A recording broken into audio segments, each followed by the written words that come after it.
Take a break from your busy schedule and join Harold Sala for Guidelines for Living. The four most difficult words to say in any language are these: I'm sorry, forgive me. Yet what other combination of so few words brings so much healing to mankind? I'm sorry, forgive me. Those simple words make the difference between broken relationships and the healing that restores fragmented lives. Edward Herbert once said, "He who cannot forgive others breaks the bridge over which he must pass himself, for every man has need to be forgiven." It seems that our stubborn pride, our refusal to admit that we might have been wrong, at least partially wrong, is what makes it so difficult to say, I'm sorry, forgive me. When you say this, you are doing a great deal more than just offering an apology. You are really saying, I covet my friendship or my relationship with you, and I want to build a bridge over the troubled waters that separate us. Our tendency to place the blame on the other person goes back as far as the genesis of mankind himself. Remember the simple story of creation where Eve took of the forbidden fruit, and then Adam followed her example. Yet when God said, Adam, why have you done this? Adam put the blame on his wife, saying, the woman you put here with me, she gave me some fruit from the tree, and I ate it. Saying, I'm sorry, forgive me, puts the blame squarely on your shoulders. It tells the other person you are willing to stand the consequences of causing your separation. Of course, there are many other ways you can try to build bridges. You can say, let's forget it, or let's just not talk about it anymore. You can also say, I suppose we're both to blame. But nothing has the healing power of those four simple words, I'm sorry, forgive me.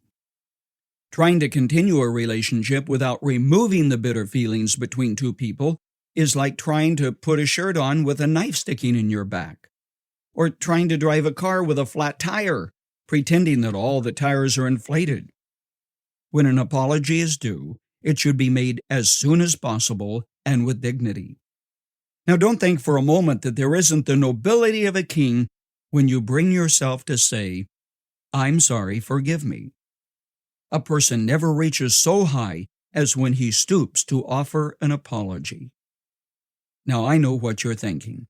Down in your heart, you're saying, I'm not altogether to blame for this, you know. The other person is just as guilty as I am. Or you may be saying, why should I apologize? It's not my fault. Why should I say, I'm sorry, forgive me? Perhaps you're right. Yet are you not genuinely sorry that a relationship has been hurt? That someone whose friendship or love meant so much to you now avoids you? Why not tell the other person just how you feel? That you are genuinely sorry that your friendship has been hurt, and you want to see it restored.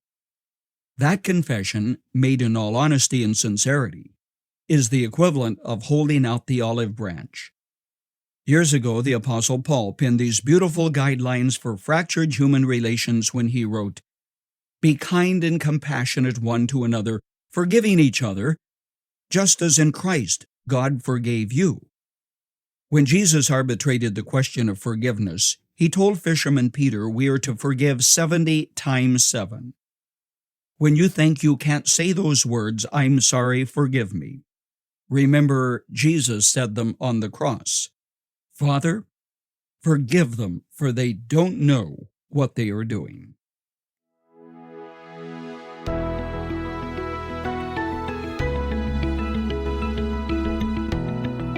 You've just heard Guidelines for Living. For more practical and inspirational messages, visit guidelines.org. If you find our devotionals helpful and would like to share them with others, consider supporting our ministry with a donation.